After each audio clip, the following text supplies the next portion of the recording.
Yes. Well, not everyone was a slave. No, but, everyone was a slave. Okay, but We are all descended from slaves. yeah. Well, All of us. yeah. It's just a question of when. Was it more recent or less recent? That's it. right. The first interview was one of those moments where tension filled the air before the first question was even asked. The reporter, a young journalist from the BBC, sat across from Elon Musk, poised with a question about content moderation on Twitter. Since Musk had taken control of the social media giant, the platform had been under scrutiny for increasing hate speech and toxic content. The reporter wasted no time diving into the controversial subject, asking Musk how he felt about the growing criticism that Twitter was allowing more hateful content to thrive under his leadership. Musk, known for his calm demeanor, listened intently as the question was posed, but his response was calculated and sharp. He didn't give the reporter a direct answer right away. Instead, he turned the question back on them. "You just said that if something is slightly sexist, that's hateful content. Does that mean it should be banned?" Musk fired back. The reporter stammered for a moment, seemingly unprepared for Musk's challenging response. Instead of providing an example, the reporter vaguely mentioned that they had seen more hateful content on the platform since Musk's acquisition of Twitter. Musk, with a pointed look, asked, "Can you name one example?" The question hung in the air like a challenge. The reporter, clearly flustered, admitted that they hadn't seen any specific examples, and even went so far as to say that they hadn't been using Twitter much over the past few weeks. Musk pressed further, repeating his question. "So, you've seen more hateful content but can't name a single example." The awkward silence that followed spoke volumes.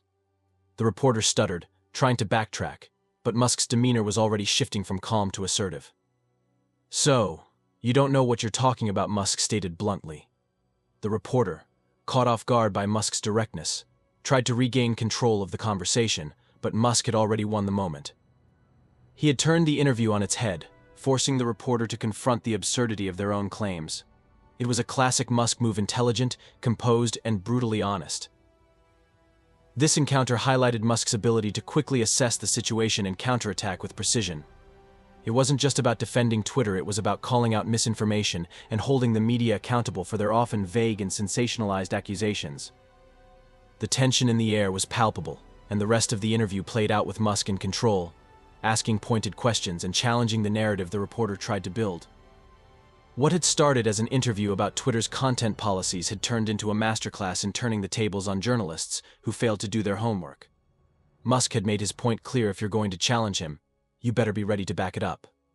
I think the issue some people have is that a lot of people were brought back. I mean, some people were brought back who were previously banned for spreading things like QAnon conspiracies. You have people like Andrew Tate who were brought back, who were previously banned for things like hate speech.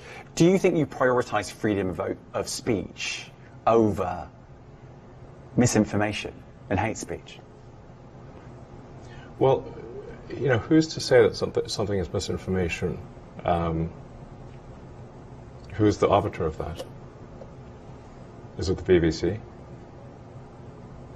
You're literally asking me? Yes. Well, no, you are the arbiter on Twitter, because you own Twitter. Yes, I'm saying who is to say that one person's misinformation is another person's information? The point at which you said that there is this is misinformation, like who is going to decide that? You accept that misinformation can be dangerous, that it can cause real-world harms, that it can potentially cause... Yeah, so the point I'm trying to make is that the BBC itself has, at times, published things that are false. The atmosphere in the next interview quickly shifted from tense to awkward as a black reporter seated across from Elon Musk began to ask about more personal matters. Musk had already built a reputation for his no-nonsense, sometimes confrontational approach to the media, but this time, the questions felt more invasive, and Musk's patience was wearing thin. The reporter started by asking about Musk's personal habits, particularly around his late-night tweeting, a practice Musk had been known for ever since he became active on Twitter. The question seemed innocent enough, probing into whether Musk was sober when sending out his most provocative tweets. But the reporter didn't stop there. As the conversation continued, they pressed further, asking about Musk's past use of substances, such as his famous appearance on Joe Rogan's podcast where he smoked. The questions were beginning to delve into Musk's private life, and Musk, ever the private figure, seemed uncomfortable with the direction the interview was taking. "I don't really think it's anyone's business whether or not I smoke pot," Musk responded, his tone growing more clipped with every question. But the reporter didn't back down.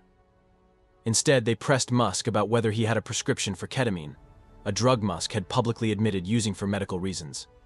Musk's frustration became evident. He glanced at the reporter and then back at the camera, taking a deep breath before he answered, "That's a pretty private question to ask about someone's medical history." The reporter, sensing that Musk was becoming increasingly irritated, pivoted the conversation towards the broader topic of Twitter's content moderation policies. But Musk, now visibly upset, cut the reporter off. "You're asking about my personal issues, not Twitter," he said. "I'm here to talk about the company, not to answer questions about my private medical choices."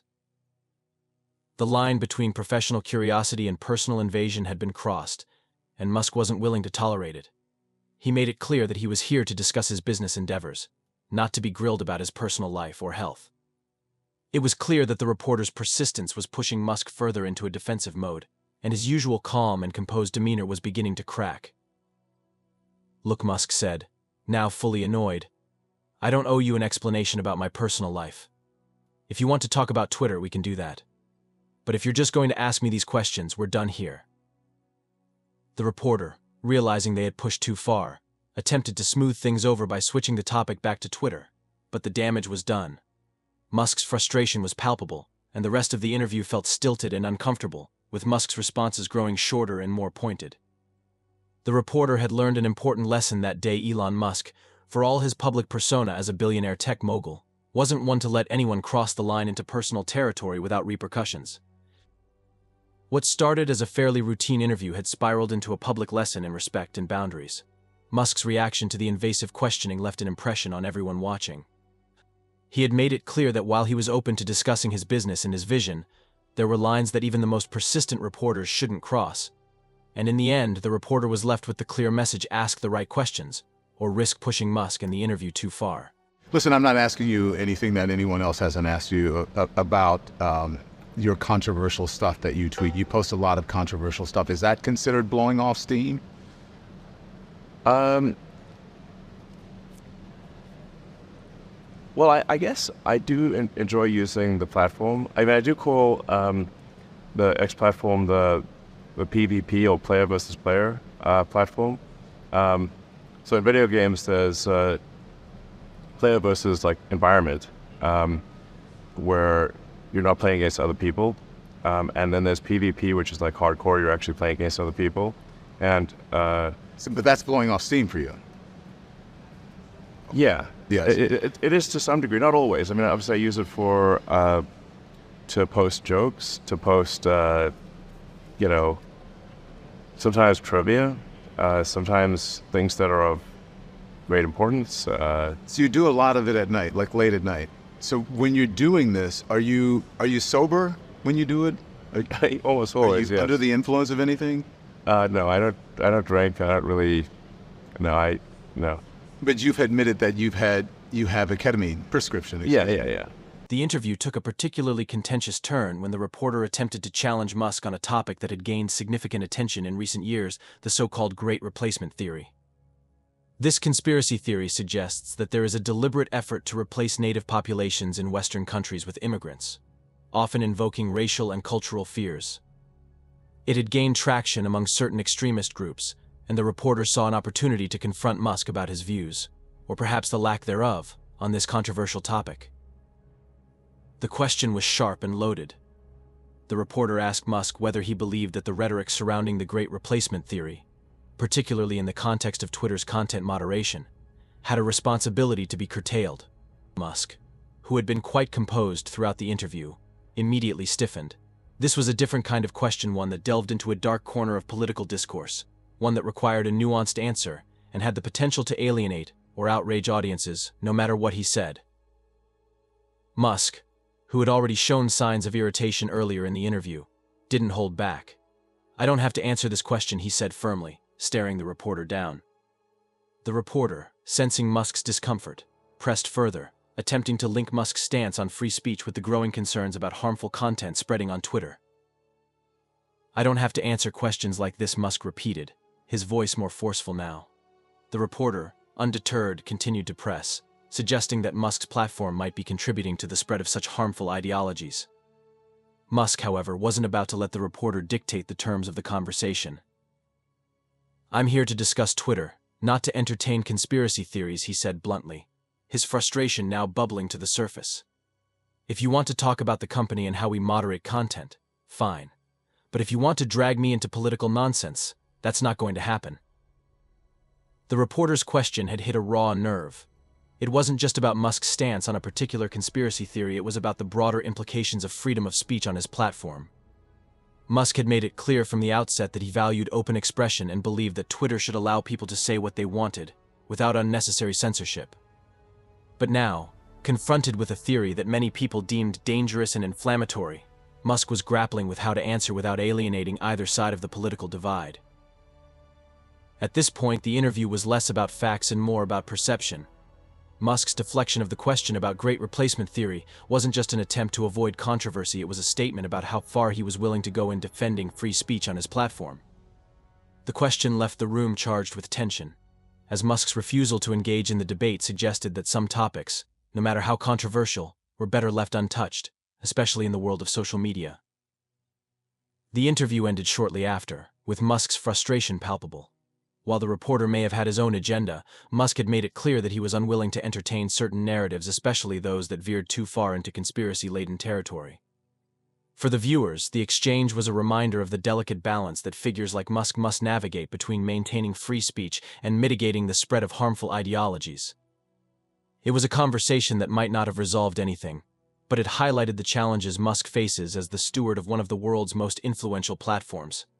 A great replacement theory. You claim that Democrats, President Biden's immigration plan to open up the border, you said that the president is getting, and Democrats are doing it to get more votes. But undocumented immigrants cannot vote in federal elections, so how is that possible? Right. Well, you're conflating two things. One is great replacement theory. The other is, which I don't subscribe to that. I'm simply saying that there is an incentive here. If legal immigrants, which I think have a very strong bias to, at least everything I've read, it's a very strong bias to vote Democrat. The more that come into the country, the more they're likely to vote in that direction. But it is, in my view, a simple incentive to increase voters, Democrat voters.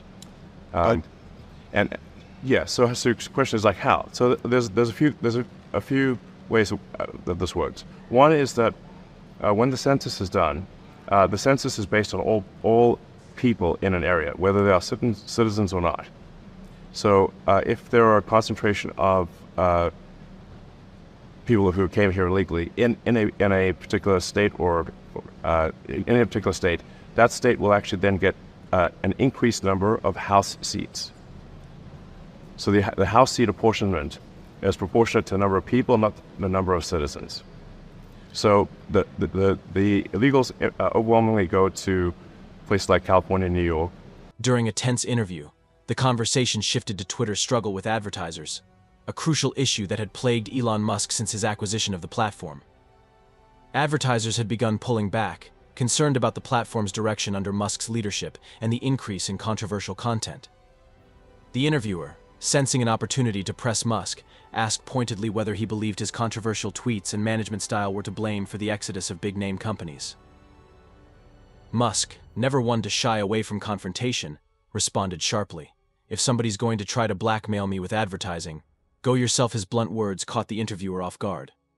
"I'm not interested in being controlled by advertisers," Musk continued. "I'll say what I want to say. If the consequence is losing money, so be it." The statement revealed Musk's defiant stance. He wasn't going to cater to advertisers if it meant compromising his values or silencing his voice. The interviewer pressed further, asking whether Musk's public statements, often political or provocative, were responsible for advertisers pulling their campaigns. Musk countered, arguing that his focus was on making Twitter a platform for free speech, even at the cost of alienating some advertisers. "Twitter is a war zone," he said, likening his tweets to shots fired in an ideological battle. "If you step into the arena, be prepared to face the consequences." Despite the tense exchange, Musk remained steadfast in his belief that freedom of expression was more important than financial gain. This confrontation highlighted the growing divide between Musk's vision for Twitter and the expectations of traditional advertisers, setting the stage for an ongoing struggle over the platform's future. I guess someone is a little past their prime Don Lemon will be leaving Twitter X, he announced in a message on that platform. Let's watch it right now. Hi, everyone. I have loved connecting with all of you on Twitter and then on X for all of these years. But it's time for me to leave the platform. I once believed that it was a place for honest debate and discussion, transparency and free speech. But I now feel it does not serve that purpose. In addition, starting this Friday, November 15th, X is implementing new terms of service, which among other things states that, quote, all disputes be brought exclusively in the U.S. District Court for the Northern District of Texas or state courts located in Tarrant County, Texas, end quote. The full terms of service can be found on my written statement or on the X website. Now, as the Washington Post recently reported on X's decision to change the terms, this, quote, ensures that such lawsuits will be heard in courthouses that are a hub for conservatives, which experts say could make it easier for X to shield itself from litigation and punish critics. As the conversation continued, Elon Musk became increasingly resolute in his stance on freedom of expression. When the interviewer pushed him on the topic of advertisers and the potential harm to Twitter's business, Musk didn't waver. He firmly reiterated that his mission for the platform was to prioritize free speech, even if it meant alienating advertisers or facing a drop in revenue. You don't get to dictate what people can or can't say on a platform because you don't like it, Musk said, his tone unwavering. He dismissed concerns about potential consequences for advertisers, explaining that he was not going to allow financial pressures to dictate the content shared on Twitter. For Musk, this wasn't just a business decision, it was a philosophical one.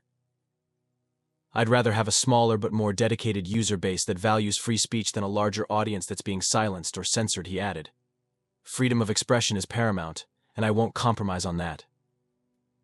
The exchange highlighted Musk's vision for a platform that, under his leadership, would push back against what he saw as censorship and overregulation. His critics had long argued that his approach could lead to chaos and increased toxicity, but Musk saw it as an essential step toward making Twitter a truly open forum. Despite facing significant pressure, Musk refused to back down, even as he acknowledged the financial implications of his choices. He made it clear that he would not bend to the whims of advertisers, no matter how powerful they were.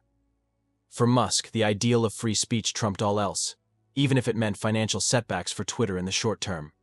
This determination to uphold his principles would go on to define his approach to both Twitter and his broader business philosophy. It meant a shrinking pie, obviously, for most of the traditional media companies, and made them more desperate to get clicks, to get attention, and it just made them, when they're in sort of a desperate state, they will then tend to really push headlines that get the most clicks, whether those headlines are accurate or not. So it's resulted, in my view, I think most people would agree, a less truthful, less accurate news. Because they just got to get a rise out of people, and I think it's also increased the negativity of the news because I think we humans instinctually respond more to I think we have an instinctual negative bias, which kind of makes sense in that, like, if like, let's say, like, it's more important to remember where was the lion or where was the tribe that wants to kill my tribe than where is the bush with berries.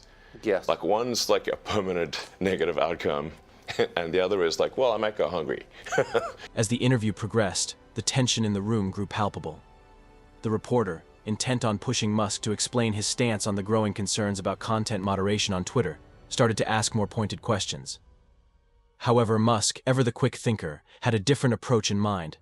Rather than simply answering the questions, he began turning the tables. With a calm yet defiant smile, Musk began questioning the reporter's own understanding of the issues at hand. You're asking about content moderation, but let's get to the root of this. Do you even know what kind of content you're talking about? What exactly are you referring to when you say hateful content? He asked, his voice steady but laced with a hint of challenge. The reporter, slightly caught off guard, stammered as they tried to answer. Well, content that promotes violence or discrimination, Of course, but Musk wasn't satisfied with the answer. So, do you believe that every controversial opinion should be banned? That's what you're implying, right? That if someone's opinion doesn't match your own, it should be taken down. Musk's words were sharp, each one calculated to shift the focus onto the reporter's own biases. The reporter, now in a defensive position, struggled to provide a clear answer. Musk continued, his voice steady but more insistent. If we start censoring everything that offends someone, where do we draw the line? Do we stop at controversial opinions, or do we go further and start policing even the smallest disagreements? Think about it. The room fell silent for a moment as the reporter was forced to confront the uncomfortable reality of Musk's point. In an unexpected turn of events, the interview had gone from a direct questioning of Musk's leadership to a moment of self-reflection for the reporter. Musk's ability to not only challenge the questions but also shift the narrative put him in control of the conversation, leaving the reporter with little room to maneuver. This defiance, this willingness to challenge the very framework of the conversation, was Musk's signature move. It wasn't just about defending his actions or his company's, it was about taking a stand against what he perceived as an oversaturation of political correctness and censorship. His display of defiance sent a clear message not just to the reporter, but to anyone who questioned his values. He would not back down.